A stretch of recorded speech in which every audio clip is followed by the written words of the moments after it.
Gentlemen, pure speculation. I suppose others could be tempted to speculate as well.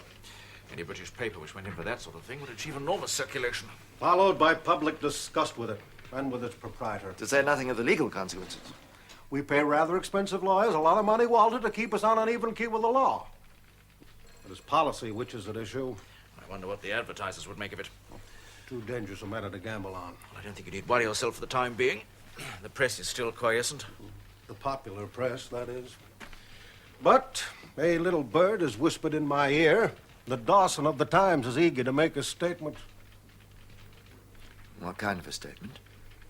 The Times should make its position clear. It should sum the known facts, make calculations as to the possible outcome. Speculations, Dawson. And therefore, the Times should provide serious comment from the moral and constitutional standpoints.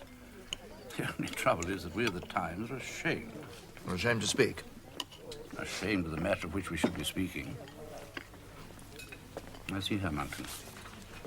Here's a letter which I received today from a British resident of the United States. And both the tone and substance of this letter demonstrate the disgust and dismay at what the correspondent has read in the American press about the King and Mrs. Simpson. Read it. I am one of those who had a deep admiration for the present monarch when he was Prince of Wales, and looked forward to the day when he would bring a new vision and a new inspiration to the task of kingship. In common, I fear, with a great many others, I have been bitterly disappointed. The doings of the king, as reported in the American press, have, in the course of a few months, transformed Great Britain, as envisaged by the average American, from a sober and dignified realm into a dizzy Balkan musical comedy attuned to the rhythm of jazz.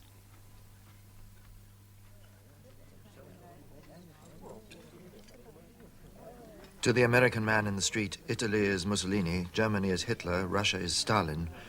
For many years, Great Britain was George V.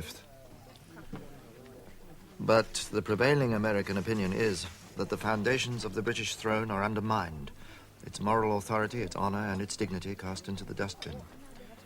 To put the matter bluntly, George V was an invaluable asset to British prestige abroad. Edward VIII has proved himself an incalculable liability. But I cannot refrain from saying that nothing would please me more than to hear that Edward VIII had abdicated his rights in favor of the heir presumptive, who I am confident would be prepared to carry on in the sterling tradition established by his father. In my view, it would be well to have such a change take place while it is still a matter of individuals and before the disquiet has progressed to the point of calling in question the institution of monarchy itself. Yours faithfully, Britannicus in partibus infidelium. Well, gentlemen, you wonder that we of the Times are ashamed.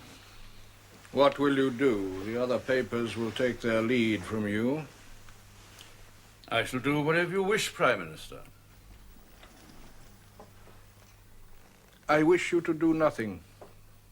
And we think that the other papers will then continue to do nothing? Well, Lord Beaverbrook and Mr. Harmsworth both think so. The risks are too great.